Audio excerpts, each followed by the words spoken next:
Today I'm going to show you guys how to upgrade the transmitter in your Axial SCX6. I'm going to use a Spektrum DX5C.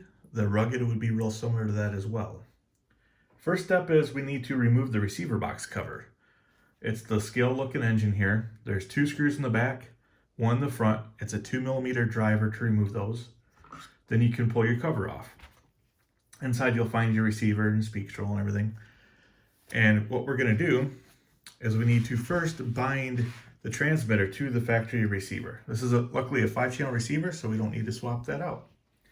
So to bind that, what we're going to do is we need to plug in our battery, locate the power button here on the underside, and where the little Spektrum logo is on the front of the receiver here, closest to the servo, you will find a bind button. So you hold that down, you'll actually feel it click.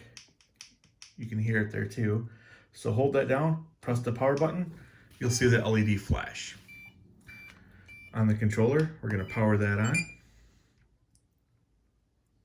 And then press our scroll wheel here, go down to bind, select that, and then we're going to go down here and hit bind. And now our LED is no longer flashing. Our transmitter actually reset, and now we're good to go there. What you're going to want to do next though is actually turn the truck off. Press and hold the power button, then turn the transmitter off. And we're going to go ahead and turn the transmitter back on and turn the truck back on.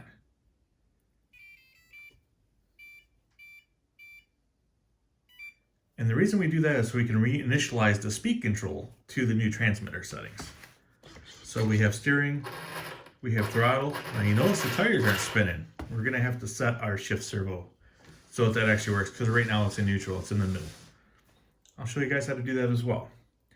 But first, let's start with our steering. So what we're gonna wanna do is we are gonna wanna go down to sub trim. We're gonna select sub trim. We're gonna go click select steering. And now we can move that whichever direction we need to straighten our tires out. Now, these 5th scale servos have a 15-tooth spline servo horn. So don't be surprised if you see big numbers to get the wheels straight. Looks like about 96 to the left on mine. Then we can click on it to confirm. We can go back to our menu, and we're going to set our travel. So click on travel, go down to steering, and what you're going to do is turn the wheels to the right and just change the number, and you can actually see right when you hit full steering stop. And don't go too much past there, else you'll put it in a bind. So it looks like about 112 for me to the right. Go to the left. Same thing, you're going to back it off a little bit. And you can actually hear the servo struggling a little bit, so I'll back it off a little bit more than that.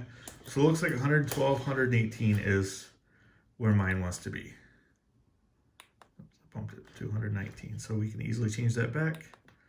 118, go back to our menu. Now our steering is set, we're good there. Our throttle, we shouldn't need to do anything to that. So we have, go back to travel here. Our throttle is set to 100% already, so we're good there. Go back to the main screen. Now let's set our shift servo. So for that, we actually need to go to auxiliary assign. So we're going to click on that. Channel 1 is our shift servo. Inhibit means that it's not active. So we actually need to click on that. And we're going to select what button we want it to be. Now on this controller, I'm actually going to set it for button G. You can also set it for F, E, whatever you want.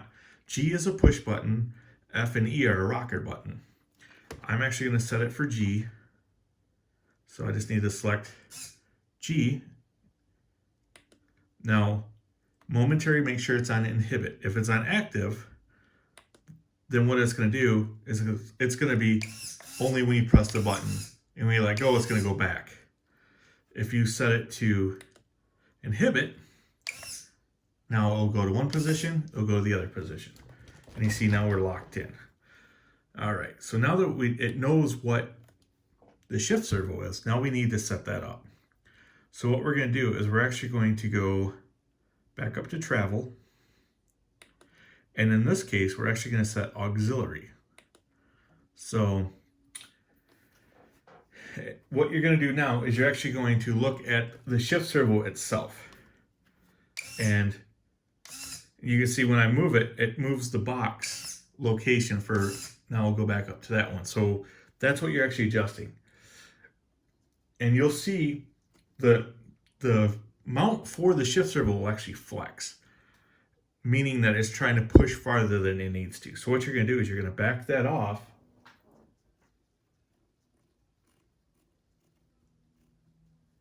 Until that, there we go. So mine looks about 62%. And you can rock the tires to make sure that it's locked into that gear.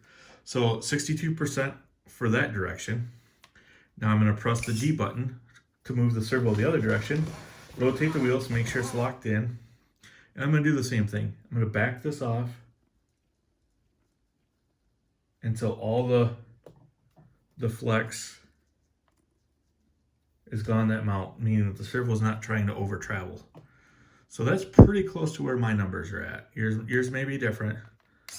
So now locked in, locked in, locked in, locked in. So that's working just fine. All right, so then we can hit back out of here. And that's how we set up our shift servo. That is all your basic setups to be able to run SCX6. You'll have your throttle already be calibrated right where you need it to be. Steering, we got that set up and we now have full steering travel. And our shift servo is now set up on the quick push button, or if you want it on a rocker switch, and we can now drive the truck.